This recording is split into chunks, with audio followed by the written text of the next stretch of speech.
And welcome, sports fans, to today's Roundtable. Glad you joined us for this morning for the Sports Roundtable once again. And we're back with you every Saturday morning at 10 a.m., replaying at 4 and 8:30 on Saturdays from now until through May, through the school year. So be sure to join us each Saturday morning live at 10 a.m. right here on YHC and SEMOSportZone.com.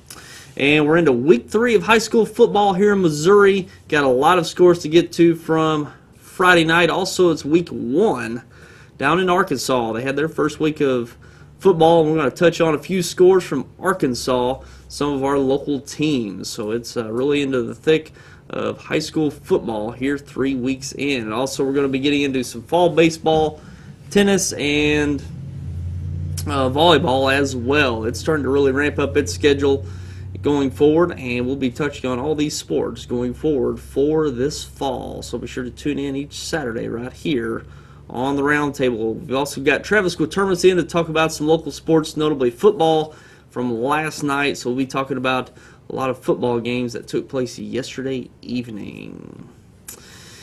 And let's take a look at those games that took place yesterday.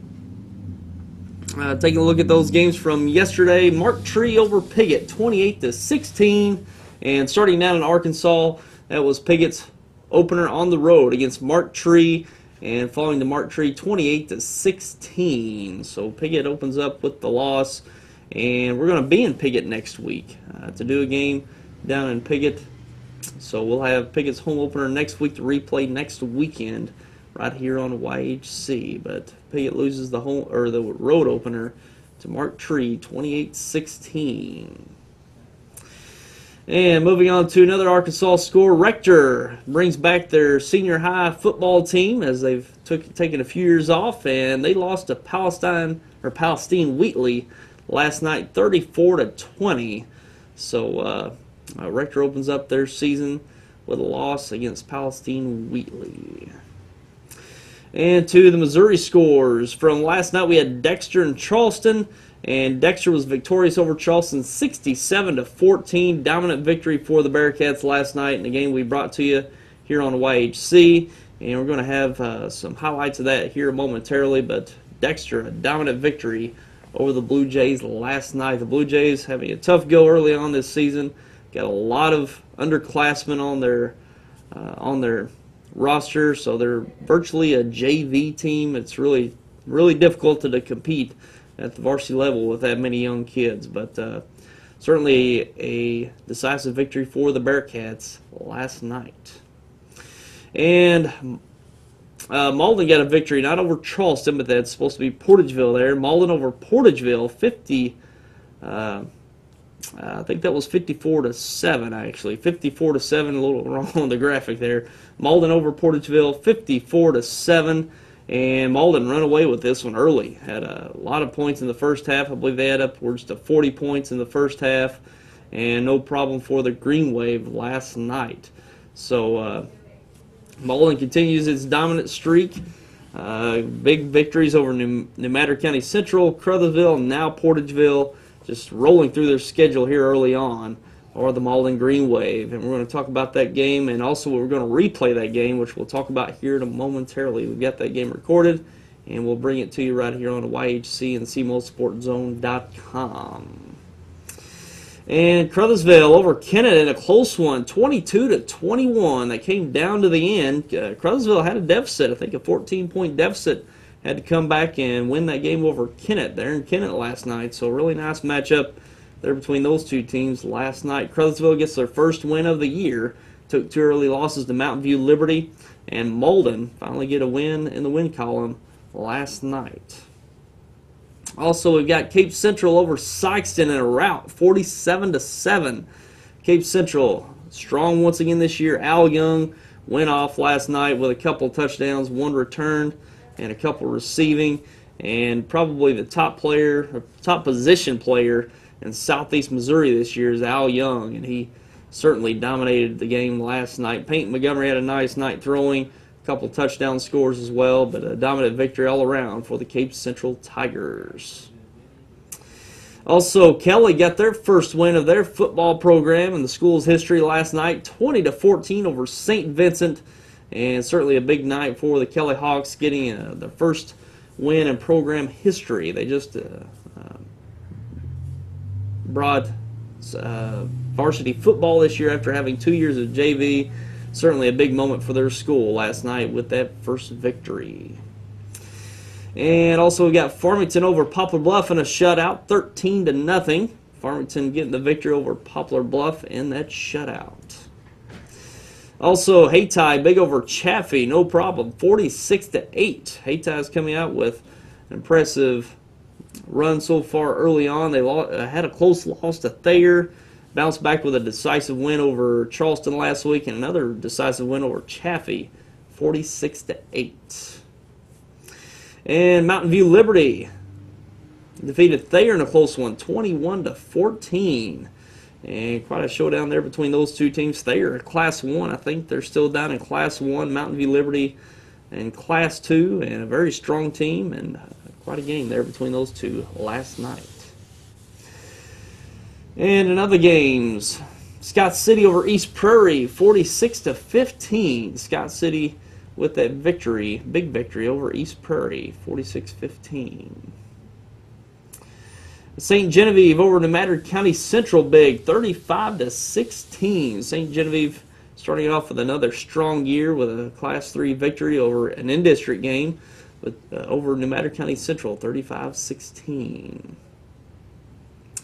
Jackson over Marquette. That game went into the deep hours of the night as it was up in St. Louis. Had some lightning delay that game. Jackson won it with, I think, a defensive touchdown. I think maybe a pick six to put that game away, 22-14. Jackson continues their undefeated season, and no easy task last night going up against a Class 6 team. Those are just a handful of teams there in Class 6, the biggest schools in the state, and Jackson being a Class 5 team held their own up on the road against Marquette.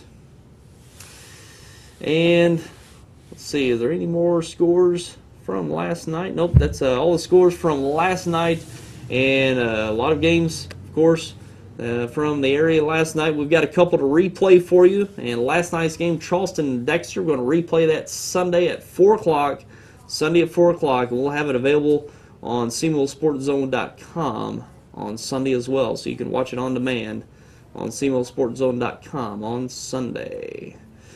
And also we've got Malden and Portageville we're going to replay tomorrow night, Sunday night, and Tuesday night. Sunday at 7 p.m. following the Dexter and Charleston game, and Tuesday at 6:30. You can watch that Malden and Portageville game here on YHC, and that will be uploaded to SEMOSportZone.com by Sunday as well. So look forward to that game, Malden and Portageville, to view right here on YHC as well.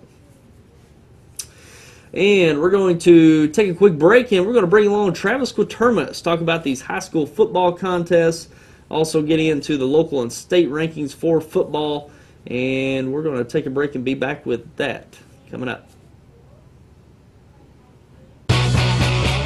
NFL Red Zone, the channel that brings you every touchdown from every game on Sunday afternoons. Watch the most exciting moments like never before, live in HD. Every touchdown from every game, live on one channel, NFL Red Zone.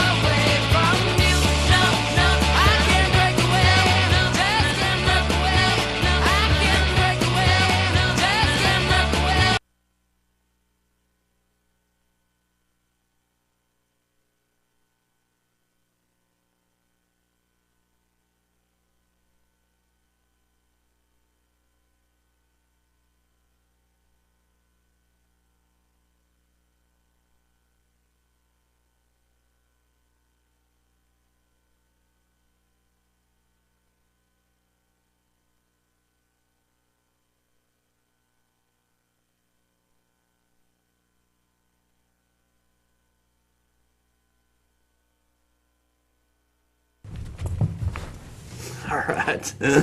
And we're back, and along with Travis Quertermous, here to talk about those football games from last night. And first starting off with the Dexter and Charleston game. Dexter with a decisive victory, getting the first win of the year, and it was it was decided early on in that game last night.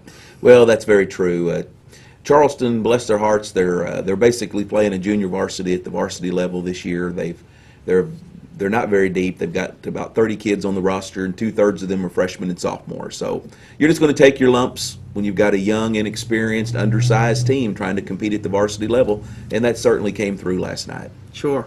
And we've got some footage to show from that game last night with Charleston and Dexter.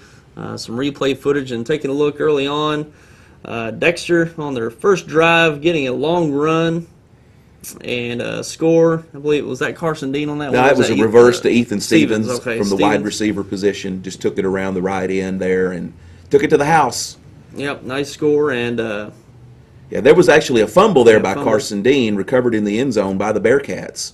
And that was a fortunate turn of events there for Dexter. Certainly. And here we're seeing the defense of the Bearcats stuffing that Charleston offense, getting back deep into their own territory and getting the safety there as it pushed the lead 16-0.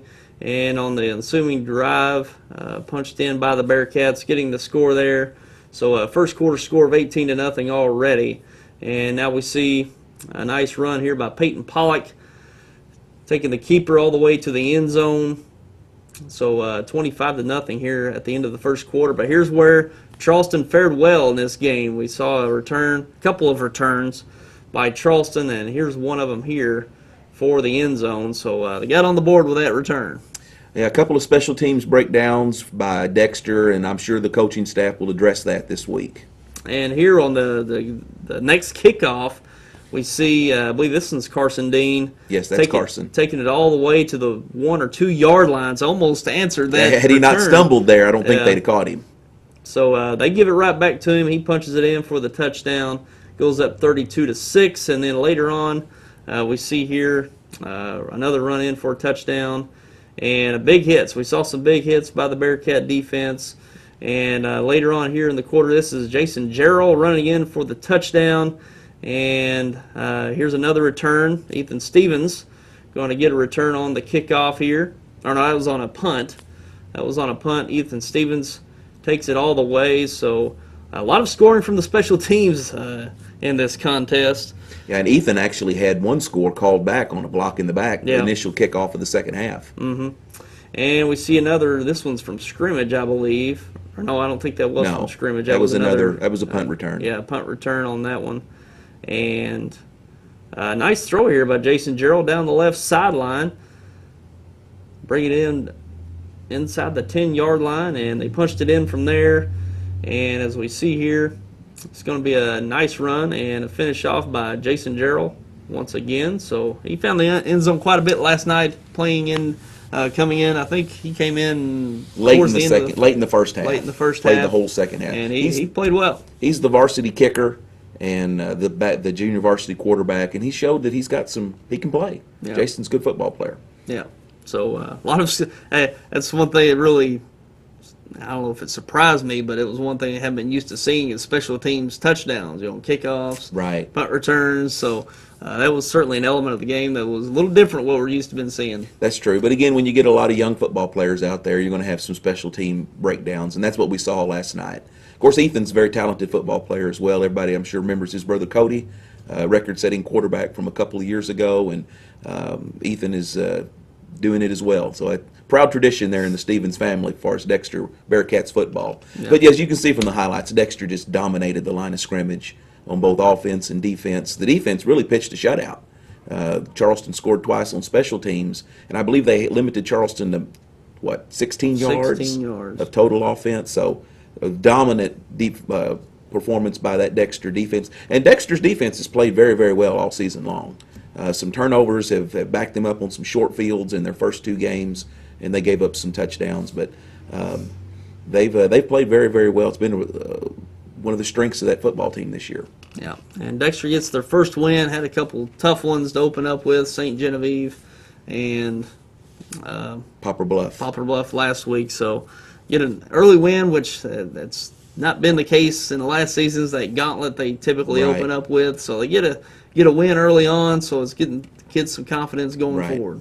Well, and of course they just lost a heartbreaker up at St. Genevieve. They had a game-winning touchdown called back on a penalty, but and they played well against Poplar Bluff. They were competitive. They were in that football game. So I think that those were both confidence builders, that they can play with some of these more experienced, storied programs, and then the big win over Charleston last night should give them a lot of confidence going forward against Sykeston, who had a tough loss last night up at Cape.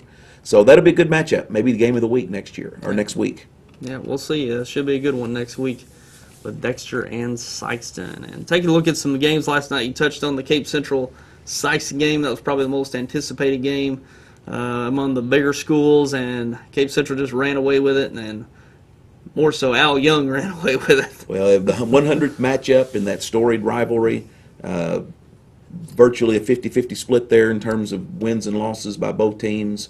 But, yeah, it was the Peyton Montgomery to Al Young show last night. I think they accounted for all but one of Cape Central's scores last night, and they were up 40-0 at halftime. Sykeston just had no answer whatsoever on either side of the ball.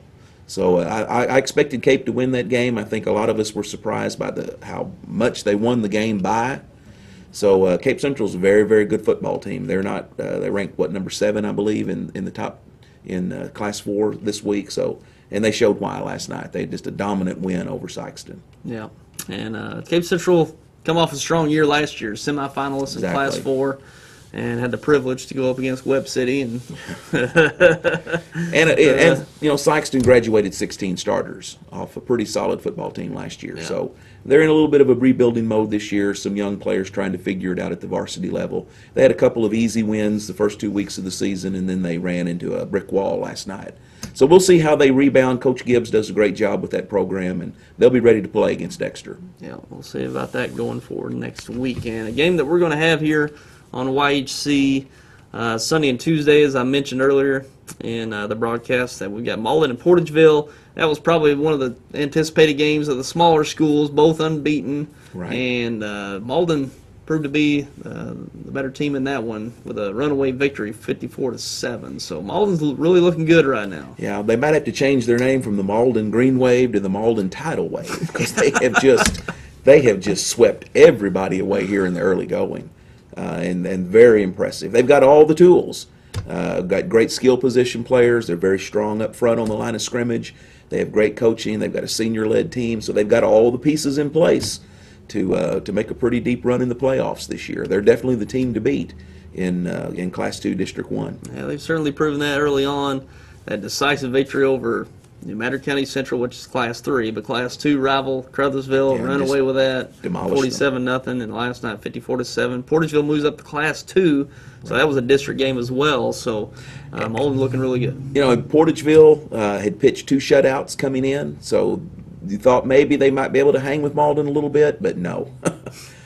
Wasn't even a contest. They were ahead big at the half, and they've just rolled. So Malden very impressive in the early going. Again, ranked top 10 in the state in Class 2, and they showed why. Yeah, and they might be moving up in that poll. I wouldn't be surprised at all. Yeah, a team like Malden that's they've been fair over the past couple of years. Been right around the 6-4 mark, something like that. But certainly with that kind of jump this year, people are starting to take notice, and right. It'll certainly help the Green Wave going forward. With one added weapon that Malden has this year that they haven't had in the last couple of years is the addition of Cortez Dobbins. Yeah. Now most of our roundtable viewers will know that name from basketball. Yeah. He's been the star of Malden's basketball team for the last several years. But he came out for football this year, and he's having a dynamite season out of the backfield. They've got 3 kids down there, Robinson, now Dobbins, and then there's another young man that just come back from injury. So they've got a 3-headed monster there in the backfield, along with Chapin Riley running as the quarterback. So they've just got a lot of weapons, and they're scoring a lot of points as a result. Yeah, it's going to be impressive to see Nick Thompson. Nick Thompson, okay. That's his name. Impressive to see what Malden does going forward. They're looking good, and that steamroll's not slowing down any. No, so and far. I don't see it slowing down until maybe the last game of the season when they play arch rival Dexter. So that may be the only team on the schedule that can slow them down. We'll see. Very impressive, the Bowling Green Wave so far. And in some other games, Haytie's looking really good early on. Decisive victory last week over Charleston. Backed it up with another win over Chaffee. So, Haytie's back to that dominant Class 1 program. I don't know if they moved up or not. They did bump up to Class 2 this year. And they're a dangerous team. They're a sleeper. You can't look past them. They had a narrow loss to Thayer in Week 1 on the road. And then you had the score up there earlier. Thayer took Mountain View Liberty to the limit. Just lost by one score, 21-14. And they're ranked number 2 in the state in Class 2.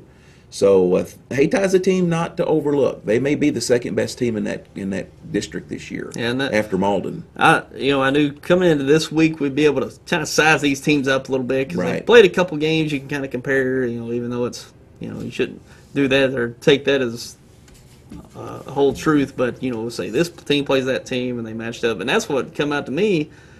Thayer playing Mountain View Liberty so tough. Right. And Haytie played Thayer down to the wire too. Exactly. So that really kind of boasts Haytie what they've been able to do early on. Yeah, hats off to Coach Cruchy down there. He's done a great job in his second year.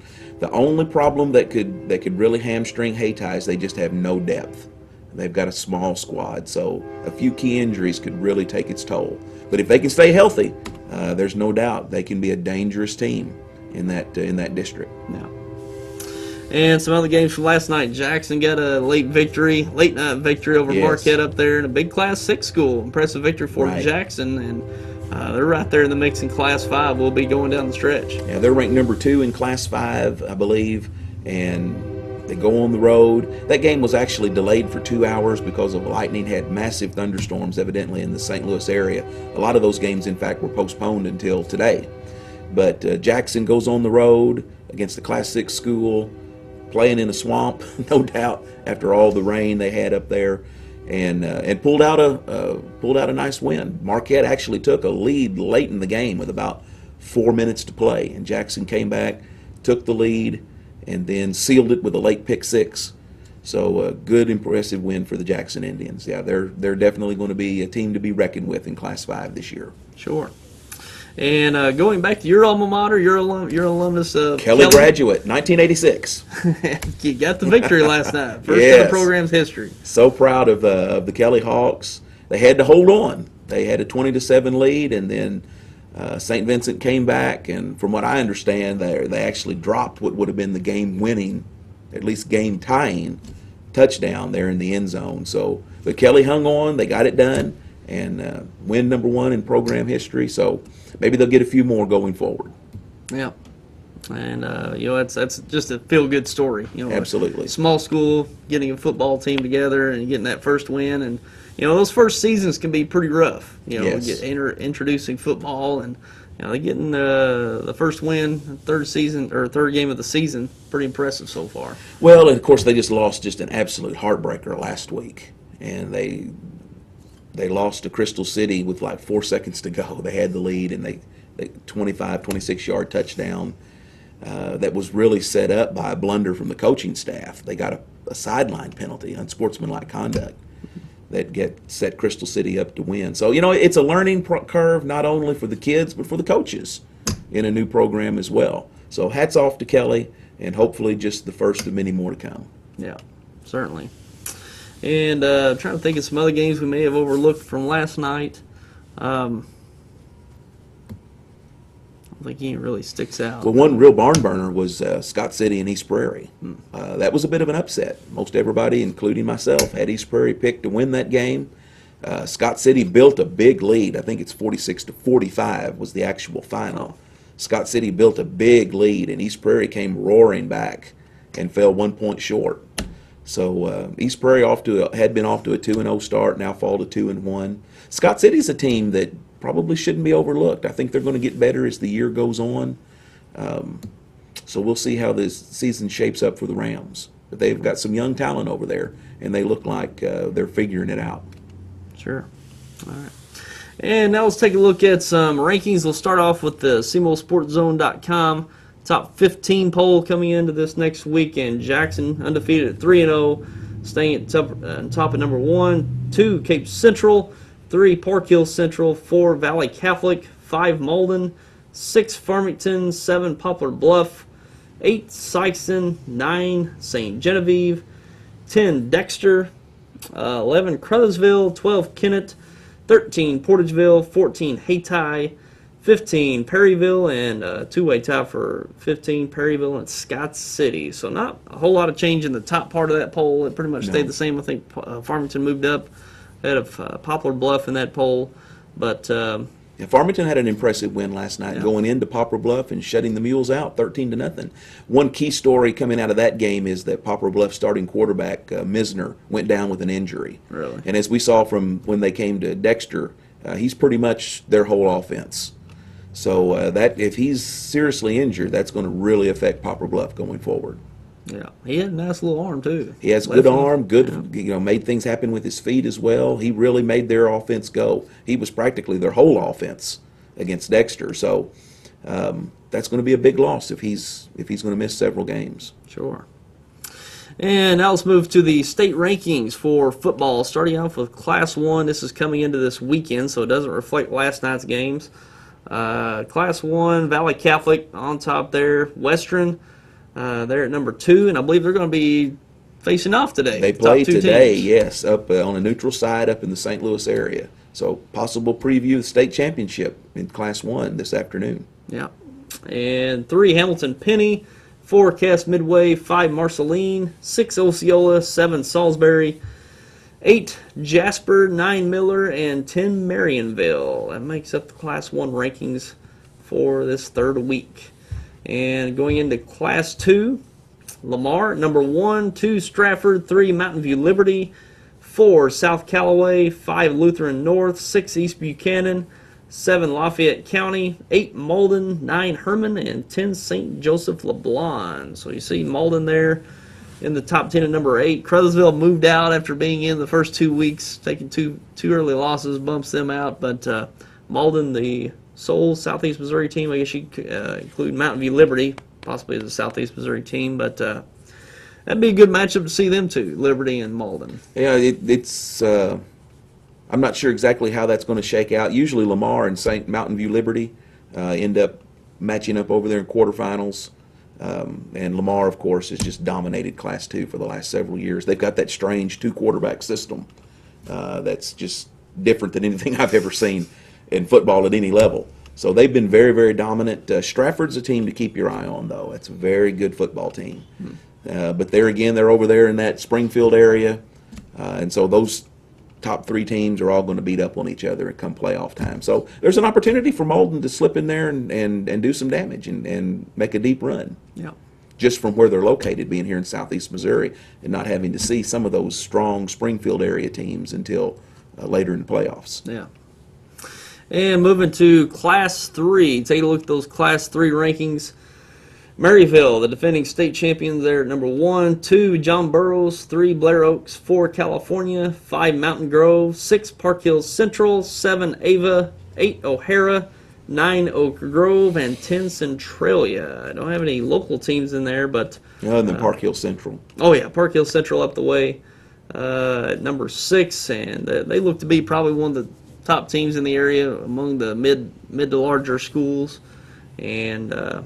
Probably the team to look for that might make it deep in the playoffs. Well, they're definitely the prohibitive favorite to win Class 3 District 1 again. We'll see what maybe Dexter St. Gen has to say about that. And St. Gen and Park Hills, big rivalry. They'll play a little later in the season.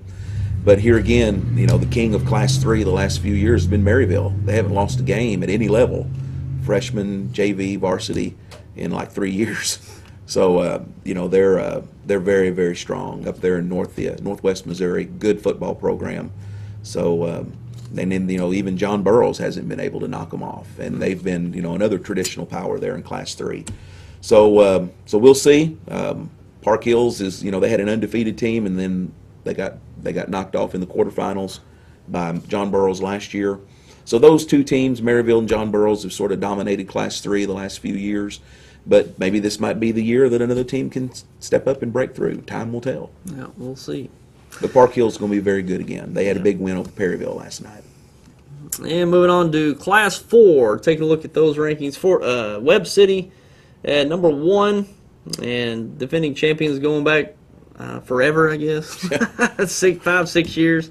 2 Jeff City Helias, 3 Kearney, 4 Carl Junction, 5 Westminster Academy, 6 Miller Career Academy, 7 Cape Central, 8 Afton, 9 Hannibal, and 10 Festus. So Cape Central working their way up into that poll at number 7 and could make another run this year. No doubt about it. They've definitely got the talent. I think the question that a lot of us that have watched the sports scene here in SEMO wondered about was their offensive line. Cape graduated basically their whole offensive line from that semifinal team of a year ago, but they've stepped up and played well. They filled those spots. We talked about Cortez Dobbins, the basketball star, making the transition to the gridiron. Cape has benefited from that as well. Their big 6'6" center, Andre Stadham, great on the basketball court, hasn't played football, but he's come out and made a whale of a linebacker. And he's helped that Cape defense as well step up and be dominant. And we saw how they dominated Sykeston last night. That game was 40-0 at halftime.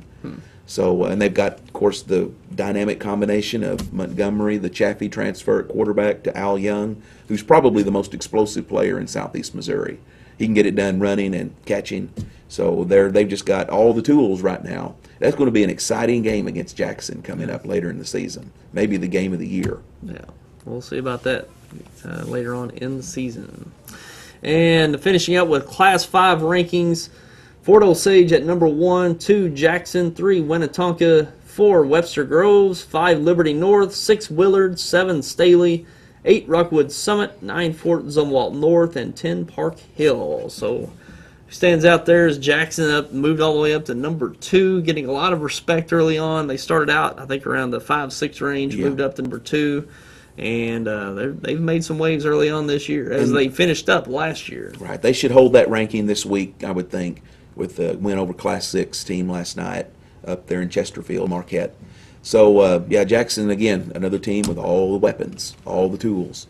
And likely Carr Trophy winner there in quarterback, Dante Vandeven, who can do it all with his feet and with his arm. He's got some weapons to throw to there in Model and Davis. So they can do it all, and they're strong up front.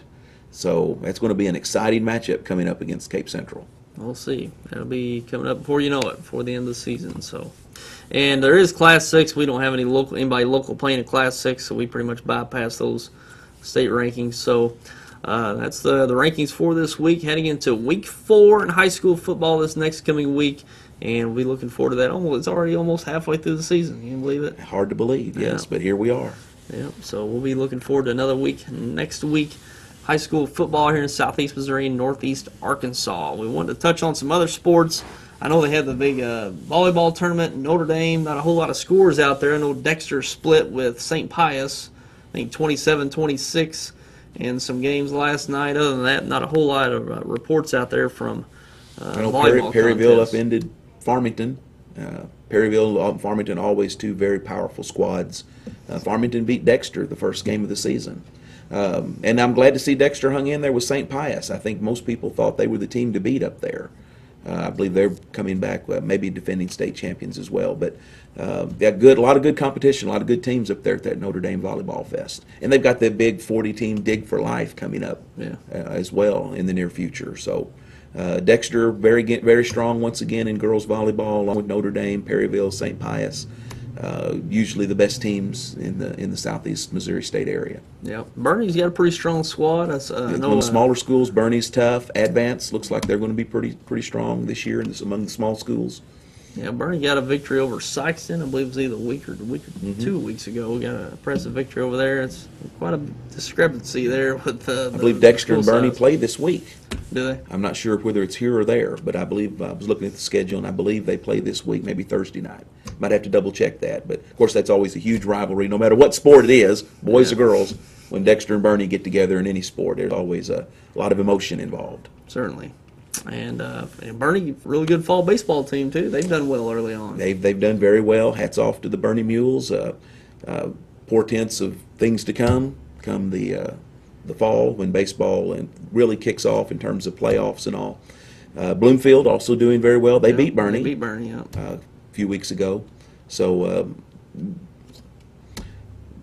a lot of teams that have done well traditionally, doing well again. Neelyville doing well, East Carter County, some of those schools a little further west of our area. Yeah.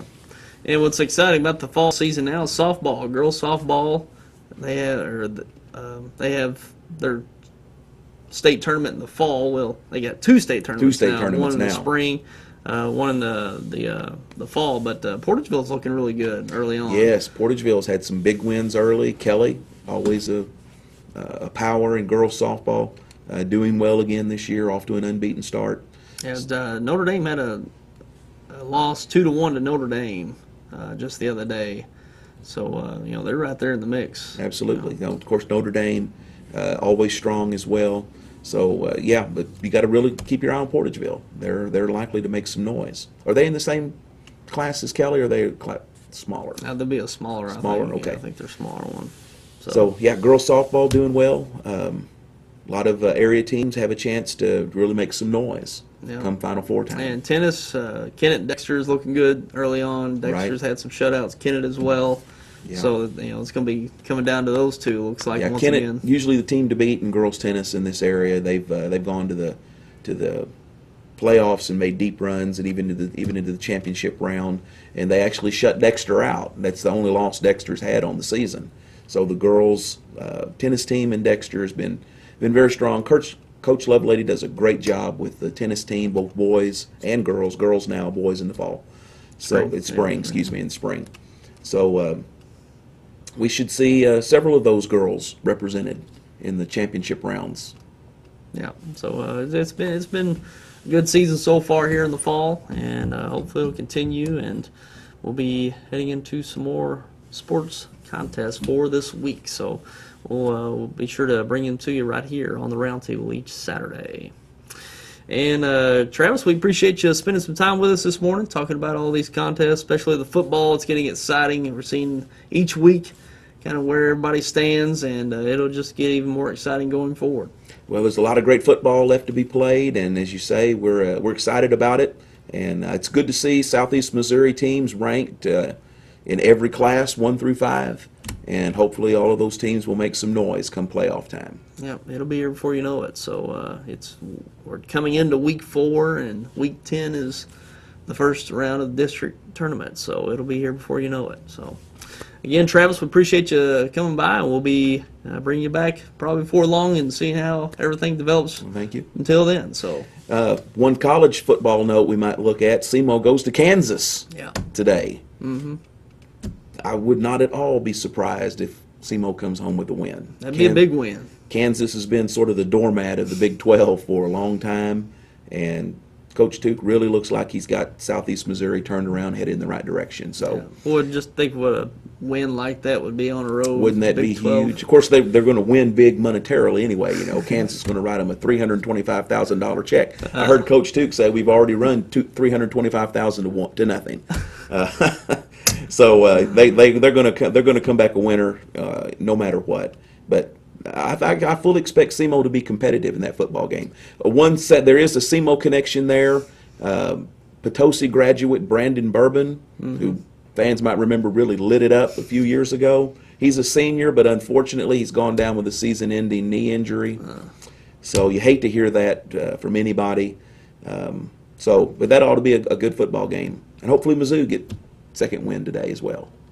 Yeah, Mizzou's got Toledo on the road. Yeah, that won't be an easy game. Yeah. Toledo gave them a pretty good game last year. Yeah, and Arkansas State's got a tough one on the road. Tennessee. So yeah, that'll be a tough one to win. Tennessee got off on the right foot certainly last week. Yeah.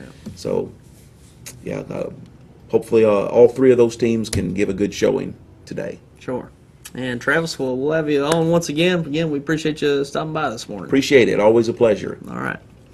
And we're going to take a quick break and touch on those college football games to look forward to this weekend. Also, NFL football gets underway tomorrow. Well, it already got underway Thursday with the opening game, but the rest of the games this Sunday. We'll talk about some of those matchups too. We'll be right back. Deposit your check here. Or here. Or even there.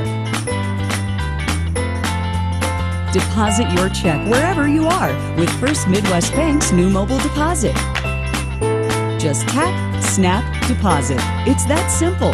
New mobile deposit from First Midwest Bank, serving the communities we call home. What is your emergency? Need assistance at County Road 61 and Highway 9. Help is on its way. Clear! There's a better way to jumpstart your soil back to health.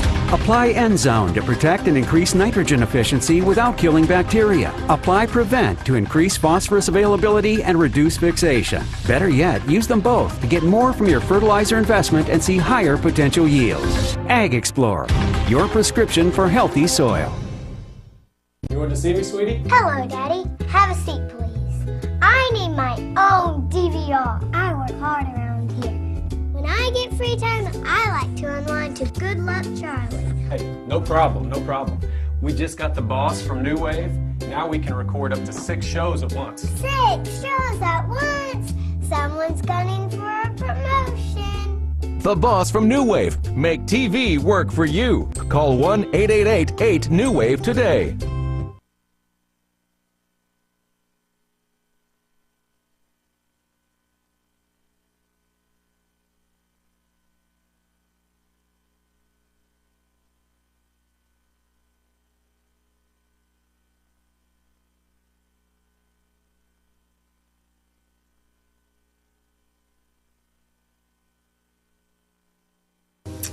And welcome back.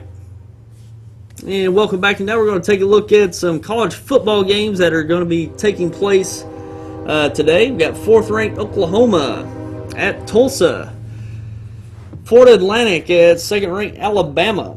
24th-ranked Missouri at Toledo. 14th-ranked USC at 13th-ranked Stanford, which might be the game of the week when it comes to just the competitiveness there, or one of them, as the next game is 7th-ranked Michigan State at 3rd-ranked Oregon. 2 top 10 teams facing off early in the season. Should be a good one out there in Oregon for today. The Citadel's at top-ranked Florida State. And Michigan's at 16th-ranked Notre Dame. Virginia Tech at 8th-ranked Ohio State. And some of our local schools, Arkansas State's at Tennessee. And SEMO is at Kansas. So I got some competitive games for our local teams, Arkansas State and SEMO, for this weekend. And now touching on some professional NFL football. We got the Saints at the Falcons in the NFC South. The Vikings at the Rams in the an NFC matchup there. The Browns at the Steelers. That's an AFC North matchup. The Jaguars at the Eagles. The Bengals at the Ravens. That's going to be a very competitive game there in the NFC or AFC North. Those two might be battling out for that division crown later on in the season. Also, the Redskins at the Texans. The Patriots at the Dolphins in the AFC East. The Panthers at the Buccaneers. And this is a one to look forward to. The Buccaneers are really making waves in the offseason with the hiring of Lovie Smith and some of the additions they made to their team. So you might see the Buccaneers kind of replace the Panthers there in that NFC South division, as the Panthers lost some players in free agency, so they might be working their way down the standings in the NFC South this year. And also Sunday afternoon, you got the 49ers at the Cowboys, and that'll be a game to watch there on Fox at 3:25 in the afternoon on Sunday. The 49ers really struggling in the offseason, really not living up to their expectation of how they're going to be playing this year, expected to play this year. So that'll be a test on the road in Jerry World there in Dallas, taking on the Cowboys. And Sunday Night Football on NBC, the Colts at the Broncos. The Broncos hosting the Colts in the Mile High City. They're in Denver, and Peyton Manning going up against his old team, the Indianapolis Colts, and it's the one team he hasn't beat. The Indianapolis Colts played with them his whole career, and then lost to them last year once they went back to Indianapolis, and got a chance Sunday night to avenge that loss and start off season with a win. So we'll see how that plays out Sunday night. And the two Monday night matchups are the Giants taking on, my goodness, that first game will come to me, but I believe it's the Giants and the Raiders, if I'm not mistaken. But the late night one, the West Coast one, is the Chargers and the Cardinals. Chargers and the Cardinals on the West Coast. That game is going to start around 9:10, 9:20. So you got a doubleheader for Monday Night Football this week. So NFL gets underway this week, and certainly looking forward to another great season. I'm a big NFL fan myself, so certainly looking forward to this weekend. Already got started Thursday night. The defending world champion Seattle Seahawks kicked off the year as the defending world champion always does, with a home game on Thursday night, and really dominated the Green Bay Packers 36-16. Looked a lot like the Super Bowl last year with the Broncos and the Seahawks. But the Seahawks looking like they're going to be the favorite, at least on paper, going into this season. Opened up with a dominant victory over a quite good Packers team. Aaron Rodgers didn't look like Aaron Rodgers, and that's what Seattle's defense will do, is make your great quarterback seem ordinary or not even that. So Seattle Seahawks looking to defend their world title this year. And that's pretty much going to do it for our roundtable today. And we appreciate you for tuning in as always, and we'll look forward to seeing you next week right back here on the roundtable. And until then, have yourself a great week. Take care, everyone.